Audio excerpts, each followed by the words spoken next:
The Lord be with you. I'm Deacon Keith Fournier, and our first reading is taken from the book of the prophet Isaiah. Thus says Yahweh, at the time of my favor I have answered you. On the day of salvation I have helped you. I have formed you and have appointed you to be the covenant for a people, to restore the land, to return ravaged properties, to say to prisoners, come out. To those who are in darkness, show yourselves. Along the roadway they will graze, and any bare height will be their pasture. They will never hunger or thirst. Scorching wind and sun will never plague them. For he who pities them will lead them, will guide them to springs of water.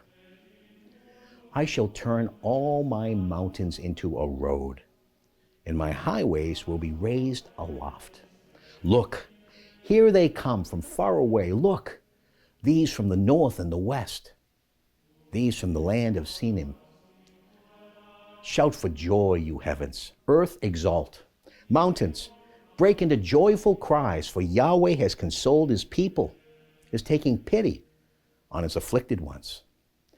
Zion was saying, Yahweh has abandoned me. The Lord has forgotten me. Can a woman forget her baby at the breast? Feel no pity for the child she has borne? Even if these were to forget, I shall not forget you. And our response is taken from Psalm 145. Yahweh is tenderness and pity, slow to anger, full of faithful love. Yahweh is generous to all. His tenderness embraces all his creatures. Your kingship is a kingship forever. Your reign lasts from age to age. Yahweh is trustworthy in all his words and upright in all his deeds. Yahweh supports all who stumble, lifts up those who are bowed down. Upright in all that he does, Yahweh acts only in faithful love. He is close to all who call upon him, all who call on him from the heart. A reading from the Holy Gospel according to St. John. The answer Jesus gave to them was, my Father still goes on working, and I am at work too.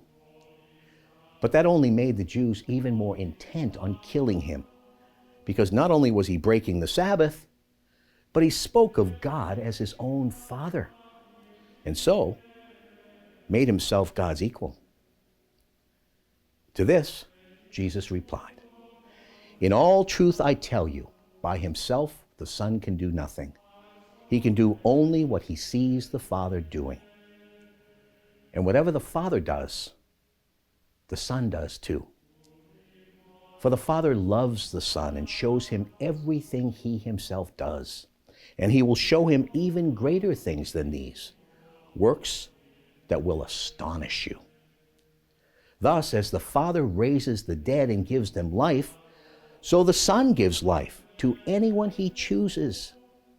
For the Father judges no one. He has entrusted all judgment to the Son, so that all may honor the Son as they honor the Father. Whoever refuses honor to the Son refuses honor to the Father who sent him. In all truth I tell you, whoever listens to my words and believes in the one who sent me has eternal life. Without being brought to judgment, such a person has passed from death to life. In all truth I tell you, the hour is coming, indeed it is already here, when the dead will hear the voice of the Son of God, and all who hear it will live. For as the Father has life in himself, so he has granted the Son also to have life in himself. And because he is the Son of Man, has granted him power to give judgment. Do not be surprised at this, for the hour is coming when the dead will leave their graves at the sound of his voice. Those who did good will come forth to life, and those who did evil will come forth to judgment. By myself I can do nothing. I can judge only as I am told to judge, and my judging is just, because I seek to do not my own will, but the will of him who sent me. The Gospel of the Lord.